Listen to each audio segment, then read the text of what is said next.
Okay, very good afternoon. Today, class 7, we are going to talk about Bernoulli's equation. Last class, we discussed about continuity equation. If you remember correctly, if it is a steady state flow, then continuity equation comes into picture, where the flow rate, the volumetric flow rate is same at inlet and outlet when fluid is flowing in a steady state manner through any channel, any pipes, or any tubes. So based on continuity equation, we're going to see we're going to derive actually Bernoulli's equation, which is nothing but the conservation of mass, and we are going to see how the Bernoulli equation is useful for fluid mechanics. Though it is a very simple concept and some simple assumptions are being made, but still it is very much powerful and useful for solving a problem related to fluid mechanics. So the first and foremost assumption which has been made during derivation of Bernoulli's equation is that it is only valid if it is a steady state flow and the fluid should not have any friction. So it is inviscid fluid. Okay, so if you remember correctly, it should have some assumption. As I said, it should be an inviscid fluid, though there is no friction of the fluid layers with each other or at the wall. It has to be a steady state flow.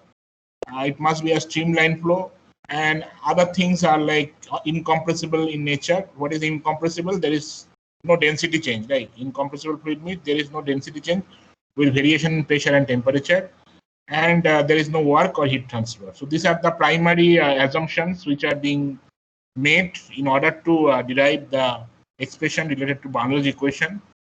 And as I said, it mainly applies to the inviscid region. So what is inviscid region? If you remember correctly, as I show here that here actually you can see there is some sort of resistance in these fluids because of some formation of vortex or eddy current. So the Bernoulli equation is not applicable in this gray area, but it is applicable in the steady state streamlined fluid.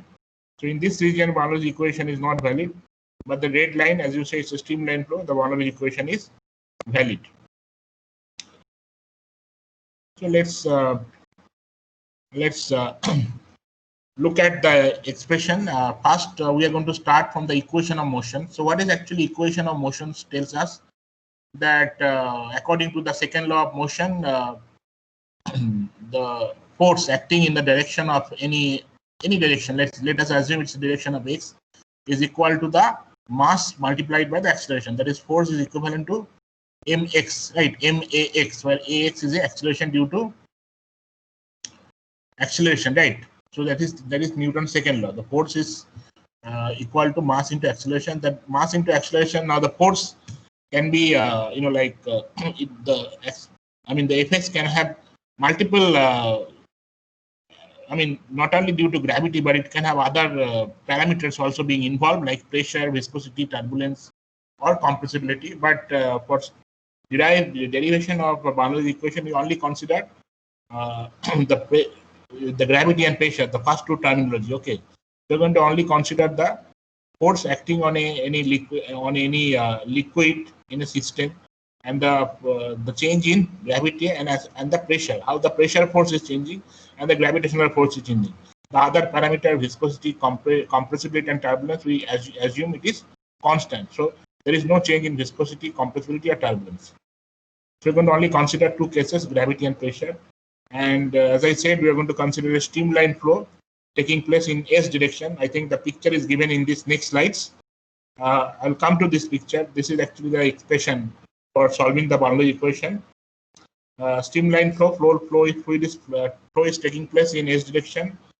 We are going to consider a cylindrical cross-sectional element with the cross-sectional area dA and length ds. So what are the forces acting on the cylindrical elements? The one is the pressure force, that is pressure into area, the cross-sectional area, that is PdA, which is acting in the direction of the flow. The opposite pressure force, which is P plus del P del S ds times dA, which is acting in the opposite direction, right? So let us look into this picture now.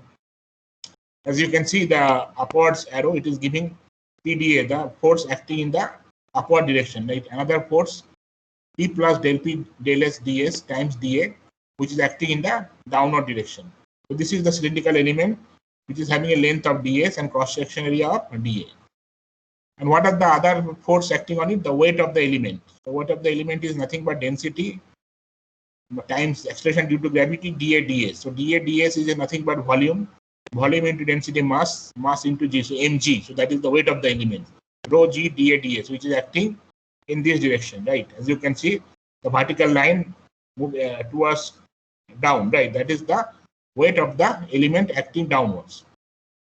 Now, what is the component of the weight in this direction? If the angle between the, if theta is the angle between the direction of flow, this is the direction of flow, and the line of action of the weight element, that is this line of action. If this is theta, then the component of weight acting in the direction of flow will be rho g dA ds cos theta, right? Rho g dA dA cos theta, that is acting in this direction. So what are the resultant force which are acting on the fluid element in the direction of S? We are taking the upward direction positive and the reverse direction negative.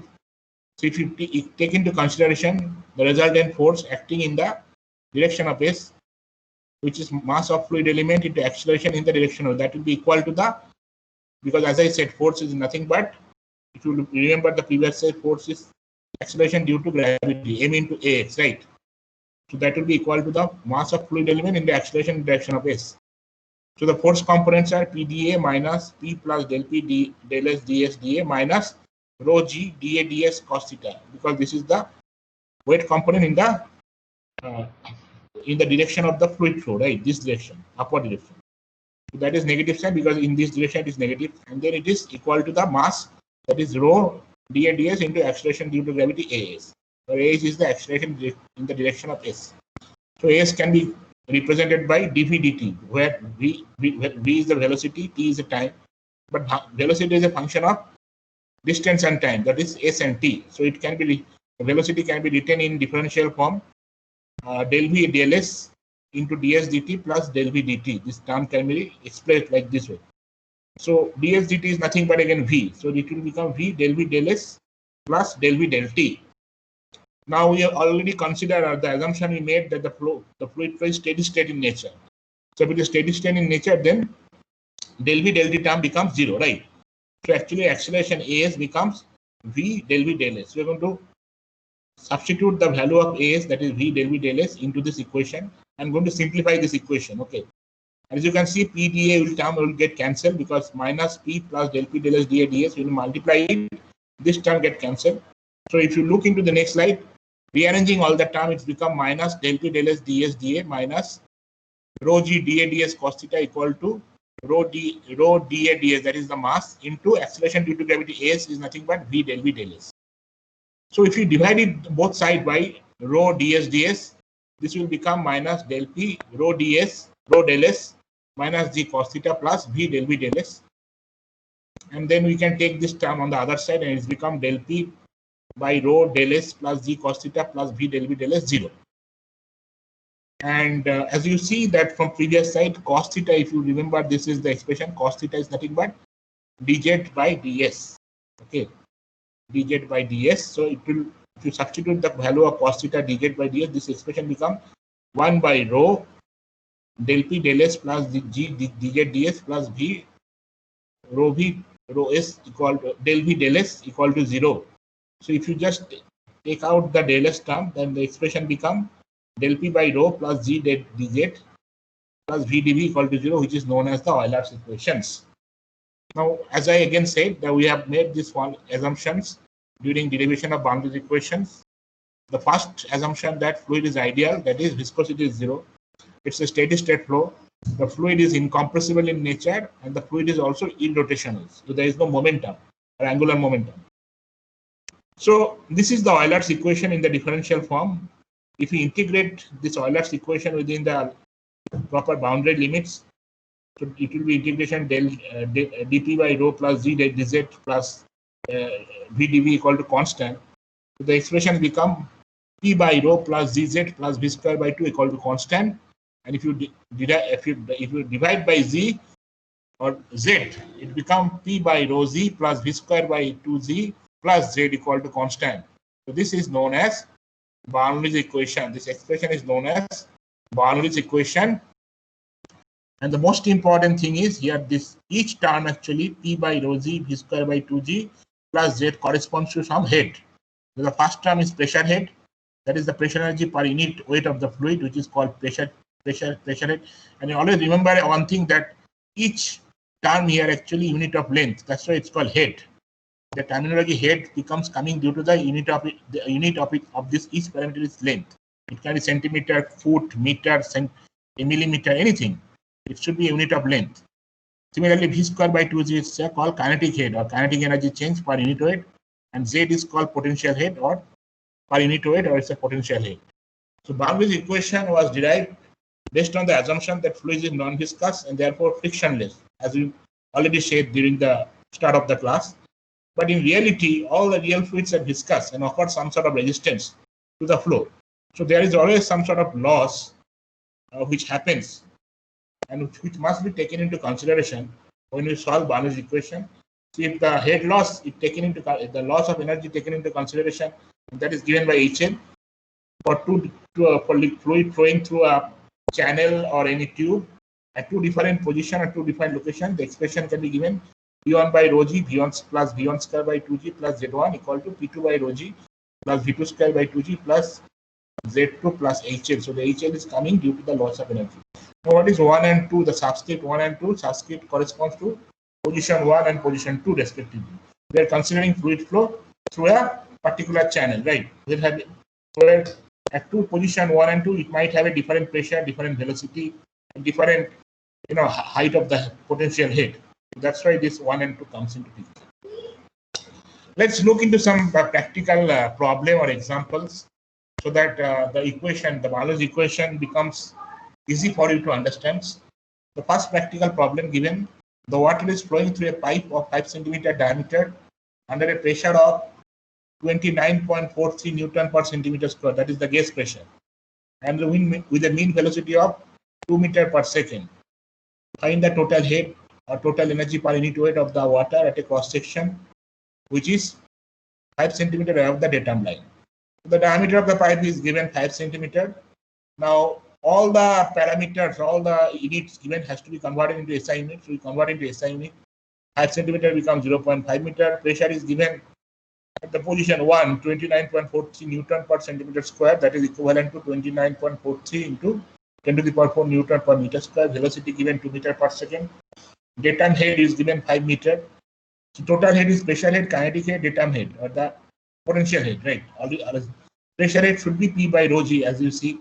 So you get 30 meter. Kinetic head, v square by 2g becomes 0.204 meter.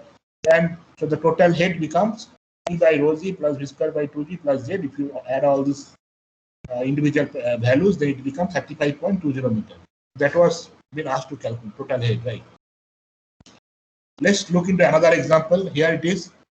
The water is flowing through a pipe having a diameter of 20 centimeter. Here the diameter is 20 centimeter and 10 centimeter. Here the diameter is 10 centimeter at section 1 and 2. So this is section 1, this is section 2. Respectively, the rate of flow through the pipe is 35 liter per second. Rate of flow. Okay, the volumetric flow rate. It is given 35 liter per second in section 1. 35 liter per second. The section 1 is 6 centimeter above datum line. So if this is my datum line, that is the horizon. The position 1 is 6 centimeter above datum line, and section 2 is 4 centimeter above datum line. If the pressure at section 1 is given 39.24 Newton per centimeter square, find the intensity of pressure at section 2. So simple. This is just a Bernoulli's equation. All the parameters given: section 1 diameter given, you can calculate area, pressure given, Z1 given, section 2 diameter given, area you can calculate, Z2 is given. The only thing is you have to calculate pressure. Now rate of flow, that is volumetric flow rate, is given 85 liter per second, which is nothing but 1 liter is 1000 cc, that is 10 to the power minus 3 meter cube. So divided by 1000, it becomes 0.035 meter cube per second. And I think already you know what is continuity equation is, right? We talked about the continuity equation, which is which is for steady state flow applicable. So Q equal to A1 V1 A2 V2. So you know Q, right? We can calculate V1, you can calculate V2. Now you apply Barnow's equation P1 by rho g, P2 V1 square by 2g plus Z1. Similarly, is equal to P2 by rho g plus V2 square by rho g plus Z2. So all the parameters known, only the P2 is not known. So put all the value and calculate for P2, it is becoming 40.27 into 10 to the power 4 Newton per meter. So as simple as that. You first determine all the parameters and then apply the Barnow's equation. Let's look into another example. A pipe of diameter 400 millimeter carries water at a velocity of 25 meter per second. The pressure at the point A and B are given 29.43 Newton per centimeter square and 22.560 Newton per centimeter square respectively. While the datum head at A and B are given 28 and 30 meter. Find the loss of head. So it has been asked to calculate loss of head between A and B. So that is the difference. Loss of head means difference in the total head between A and total head in between B. Right, that will be the loss of head. So diameter of the pipe given 400 meter, that is for 0.4 meter. Velocity at 1 is given. PA you can calculate, Z at 28 meter. The velocity is constant, so VA equal to V2, PA, VB equal to 25 meter per second. The total energy will be at position A, PA by rho g, VA square by 2g plus ZA. So that is become 89.85 meter. Point B, it is given, pressure given, height given, velocity is same. Total energy it will EB. Again, it calculate, it become 84.85 meter. So the loss of head will be 89.85 minus 84.85, that is 5 meter of water. So that is due to friction or due to some other reasons. So that is the loss of head, 5 meter of water. Okay. So that's how you solve Barnow's equation. If you have trouble to understand my handwritten notes, what I presented, you can easily look into this derivation. The same derivation I have got some PPT slides. I put it here so that it's become easy. Same expression, same, everything is same. You just go through these slides. Same dp by rho g plus dz plus v by dvz. Same thing, everything is same. All these parameters I have already derived. You can read these slides. Same thing is talks about Barnow's equation. Any 2 point is equal to P1 by rho g plus Z1 by V1 square by 2g equal to P2 by rho g plus Z2 by V2 square by 2g. And as I said, a head corresponds to energy per unit weight of flow, and it has a dimension of length. Now there is another terminology called piezometric weight. It is nothing but pressure head plus potential head or elevation head, which is the level registered by a piezometer connected to the point in a pipeline. If you are connected with piezometer, it actually measures pressure as well as potential. So total head will be piezometric head plus velocity head, because velocity head cannot be measured by piezometer. Okay. It follows that for an ideal steady state flow, the total energy head is constant along the streamline, but the constant may differ in different streamline. Okay. After, what is the application of Barnow's equation? Various one-dimensional problem related to fluid mechanics can be solved using Barnow's theorem or Barnow's equation, and also it is based on the continuity equation, which we already talked about. Some common examples are Venturi meters, orifice meters, Peters tubes, which are actually some sort of pressure measurement devices, which works based on the principle of Barnow's equations. And we'll show you how this Venturi meter, orifice meter, and Peters tubes are actually being used to measure pressure difference at different locations and different positions. A Venturi meter consists of a rapidly converging section, which increases the velocity of flow and hence reduces the pressure. And then it returns. So it has a convergence and divergence. It has a convergence area and then a divergence area. Based on that principle, we can measure velocity and pressure at two different locations if it is connected with the differential parameters. Okay, so we'll see this all. And then, as I said, that Barnow's equation based on the continuity equation, it is always, since steady state streamline flow, the continuity equation is always holds true. So always you remember that Q is equal to A1 V1 A2 V2. If A2 is small or A1 is greater than A2, then V2 will be greater than V1. Okay, so this is the opposite happens. So combining these two equations in the following theoretical term, Q can be given by this expression. Okay, because if you consider that if you know one parameter, then you can calculate the other parameter, and the flow rate can be determined. The pressure difference P1 minus P2 is measured. I'll show you this. Let's look into this application. This is actually some sort of, what you can see here is there's air flowing at a velocity. The flow rate is 200 liters per second. Here, the inlet dia is 20 centimeter, outlet dia 10 centimeter. So there is a convergence from from inlet to outlet, and at the inlet and outlet there is a differential manometer connected, which is having fluid, red, the pink color fluid, and the difference into that fluid level is H. So let's look into this example. But it says that air flows through this pipe at a rate of 200 liter per second. Okay.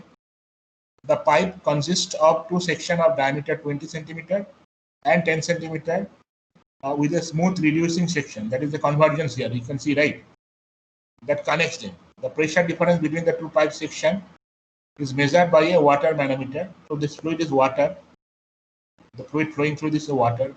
Neglecting frictional effect, determine the differential height of water between the two pipe section and take the air density 1.2 kg per meter. So it is asked to calculate the differential height of water column. Okay, so that's when it has asked to calculate H. So we're going to apply the Bernoulli's theorem and let's see how things unfolds.